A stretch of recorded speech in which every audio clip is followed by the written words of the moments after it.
Tales from the Outside, Sweet Nothings. By Al Bruno III. The hotel desk clerk's baggy eyes widened at the mere mention of the number. 732. You don't want that room. Every year, the same thing. A different clerk with the same questions. Ordinarily, I endure the interminable excuses, but this year's pilgrimage had been particularly unpleasant. The car had coughed, sputtered, and threatened to die at every rest stop. The clouds had been bloated and full of rain. Rainy days were always the hardest. So, I nipped the discussion in the bud.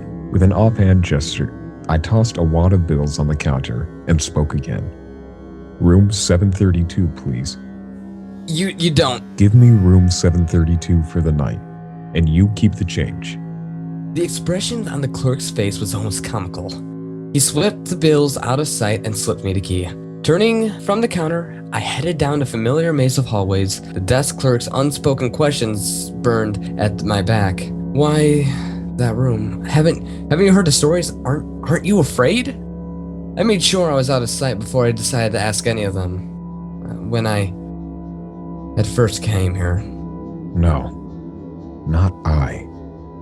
We.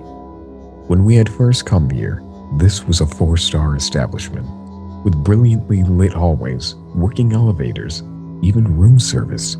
The elevator had stopped working 3 years ago, and when the bulbs in the hallway burnt out, no one bothered to replace them. I pushed the door to the stairwell open. Figures crouched in the murk, grunting half-heartedly. Bypassing them, I headed up the stairs, debris crunching underfoot.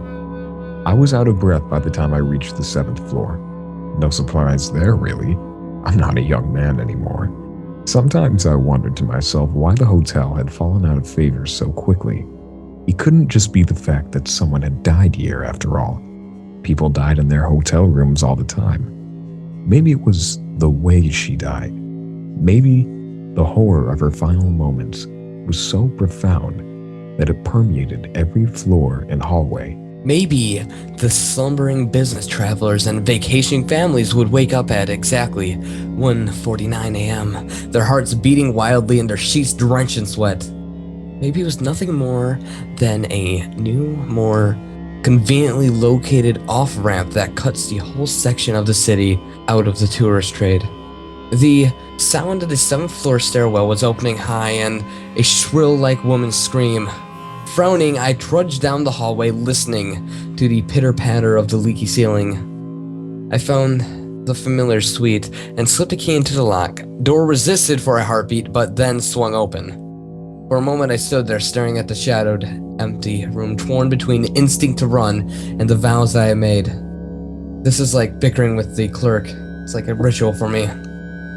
The lights stayed off. I knew the geography here way too well. Closing the door behind me, I crossed the room and sat on the musty bed. It was funny in a way. After almost a decade, I still trembled at this very moment.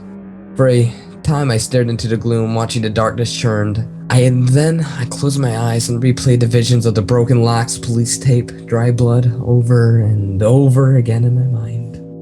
A shudder worked its way up my spine. I could almost imagine her kneeling on the bed behind me, her slender arms wrapping around my back. I miss you. My voice was reverent, uncertain. Of all the rituals I observed on this terrible anniversary, this was the most important. I wish I had come back sooner.